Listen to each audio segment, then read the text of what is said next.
नमस्कार আমি শ্রীপার্থ আমার ইউটিউব চ্যানেলে প্রত্যেককে স্বাগত জানাই। এর পূর্ববর্তী ভিডিওতে আমি বেশ কিছু গুরুত্বপূর্ণ মুদ্রার মাধ্যম দিয়ে মেডিটেশনের কথা বলেছি। যে মুদ্রাগুলো দিয়ে মেডিটেশন করলে আপনি প্রতিনিয়ত সুস্থ থাকতে পারবেন। আজকে যে মুদ্রাটির মাধ্যম দিয়ে মেডিটেশনের কথা বলবো সেই মুদ্রাটির নাম হচ্ছে ব্রোনশিয়ান মুদ্রা। তো এই মুদ্রাকে মাধ্যম দিয়ে আপনি যদি নিত্য মেডিটেশন করেন তাহলে আপনার লাংসের যদি কোনো সমস্যা থাকে, আপনার শ্বাসকষ্টের যদি কোনো সমস্যা থাকে, সেই সমস্যা অনেকখানি আপনি কিন্তু প্রশমন করতে পারবেন। আসুন জেনে নিই কোন মুদ্রা এবং কী ধরনের মুদ্রা, যেটাকে আমরা ব্রোনশিয়ান মুদ্রা বলছি, সেই মুদ্রাটাকে কীভাবে আমি অ্যাপ্লাই করবেন। প্রথমে আপনার বৃদ্ধাঙ্গুলির তর্জনী, বৃদ্ধাঙ্গুলির যে শুক্রের স্থান, সেই শুক্রের স্থানে আপনার কনিষ্ঠাঙ্গুলিটা স্থাপন করুন।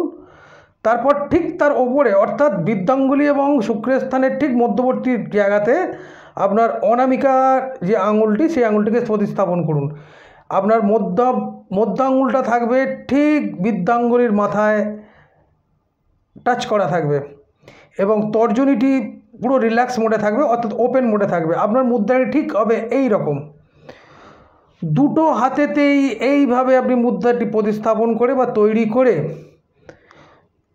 ডান হাতটি ডান হাঁটুর ওপরে এবং বাম হাতটি বাম হাঁটুর ওপরে আপওয়ার্ড মানে উপর দিকে রেখে ওম মন্ত্রে সারাদিনে 5 মিনিট করে 2 থেকে 3 বার মেডিটেশন করে অভ্যাস করুন। দেখবেন আপনার লাংসের যে সমস্যা, আপনার শ্বাসকষ্টজনিত যে সমস্যা, সেই সমস্যা আপনার বেশ কিছুদিনের মধ্যেই কিন্তু লাঘব হবে। সুস্থ থাকুন, ভালো থাকুন, ধর্মের পথে থাকুন। নমস্কার।